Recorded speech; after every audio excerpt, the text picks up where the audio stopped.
அவர்கள் தங்கள் படகுகளை கரையில் கொண்டு போய் சேர்த்தபின் அனைத்தையும் விட்டுவிட்டு அவரை பின்பற்றினார்கள். லூக்கா 5:11 இரு இயேசுவில் அன்பிற்குரியவர்களே, தாயாம் திரு அவையோடு இணைந்து இன்று திருத்தொண்டரும் புனிதருமான லாரன்ஸ் அவருடைய திருவிழாவை கொண்டாட நாம் இன்று அழைக்கப்படுகின்றோம். அரசர் வலேரியன் காலத்து மறை கலகத்தின் காலத்தில் வாழ்ந்த இவர் தன்னுடைய வாழ்வால் கிறிஸ்துவை பறைசாற்றி எத்தகைய சீடத்துவ வாழ்வை நம்பிக்கையோடு நாம் வாழ வேண்டும் என்பதை நமக்கு சுட்டி காட்டுகிறார். வலேரியன் 254 அரசனானான். இவன் தொடக்கத்தில் கிறிஸ்துவனுடன் நட்பு பாராட்டினான், அவர்களை மதித்தான். ஆனால் அவனுடைய நண்பன் மக்ரியன் கிறிஸ்தவர்களை வெறுத்தான். அவர்களை ஒழிக்க பல்வேறு திட்டங்களை தீட்டினான். அதன்படி 257 2 உத்தரவுகளை அரசன் பிறப்பித்தான்.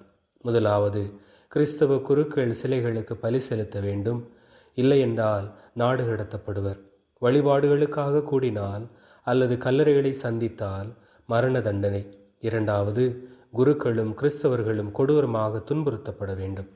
அரசாணை நடைமுறையில் இருந்த வேளையில் 258 ஆகஸ்ட் 6 திருத்தந்தை 2ஆம் சிக்ஸ்தூஸ் கலிஸ்தஸின் சுரங்க கல்லறையில் தமது திருத்தொண்டர்களுடன் வழிபாடு செய்து கொண்டிருந்தார். செய்தி அறிந்த படைவீரர்கள் அவர்களை சுற்றி வளைத்தார்கள். திருத்தந்தையையும் அவருடைய 6 திருத்தொண்டர்களையும் வெட்டி கொலை செய்தார்கள். 7வது திருத்தொண்டரான லாரன்ஸ் குறித்தான மறைசாட்சியத்தை மிலான் ஆயர் அம்ப்ரோஸ் நமக்கு அறிய தருகிறார். திருத்தந்தை 2ஆம் சிக்ஸ்தூஸ் கொலை களத்திற்கு இழுத்து செல்லப்பட்ட போது, தூய குருவே, உமது திருத்தொண்டர் இல்லாது நீர் மட்டும் செல்வதேன் என்று லாரன்ஸ் கேட்டார். அதற்கு, நீ 3 நாட்களில் என்னை பின் செல்வாய் என்று திருத்தந்தை பதில் கூறினார். ஆலயத்தில் உள்ள விலை உயர்ந்த பொருட்கள் அனைத்தையும் தம்மிடம் ஒப்படைக்கும்படி லாரன்ஸிற்கு அரசன் உத்தரவிட்டான். லாரன்ஸ் அனைத்தையும் ஏழைகளுக்கு பகிர்ந்து கொடுத்துவிட்டு அவர்களை அரசன் முன் கொண்டு சென்றான். இவர்களே திருச்சபையின் விலை உயர்ந்த சொத்துக்கள் என்றார். அரசனுக்கு கோபம் தலைக்கேறியது. அதன்படி இரும்பு கட்டிலின் கீழே நெருப்பு மூட்டி அதன் மேல் லாரன்ஸை கிடத்தினார்கள். கொடுமைக்காரர்கள் கைகொட்டி சிரித்தார்கள். லாரன்ஸோ, ஒரு பக்கம் வெந்துவிட்டது, மறுபக்கம் வெந்திட திருப்பி போடுங்கள் என்று தன்னை கொடுமைப்படுத்துவரிடம் கூறினார். 4ஆம் நூற்றாண்டு முதலே அதிகம் போற்றப்படும் புனிதர் ஒருவரால் லாரன்ஸ் விளங்குகிறார்.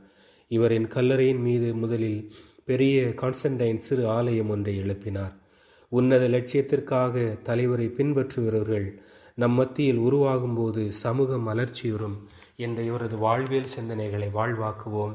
கிறிஸ்துவுக்காக நம்மையே சாட்சியமாக கொடுப்போம்.